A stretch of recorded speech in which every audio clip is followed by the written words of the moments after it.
the final thing to say, just what religions give, and my wife she edits Comment Magazine, which is a co-sponsor of this event, Yeah. and she had an editorial just making the good point that in all religious traditions, suffering is redemptive.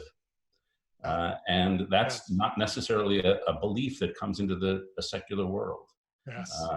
And the ways it is redemptive to me, it's redemptive in the way it takes some suffering to destroy the ego. Like we all know what the person we want to be, but in those moments of suffering, I have in a book, you can either be broken or you can be broken open. And the people who are broken, shrivel up and make themselves invulnerable.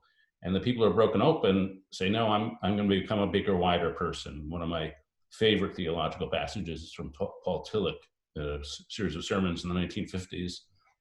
And he says, what suffering does is it interrupts your life and reminds you you're not the person you thought you were. And then he says, what it does is it carves through the floor of the basement of your soul and reveals a cavity below. And then it carves through that floor and reveals another cavity below. So you see deeper into yourself than you ever saw before in those moments of suffering. And you realize that only spiritual and relational food will fill those things.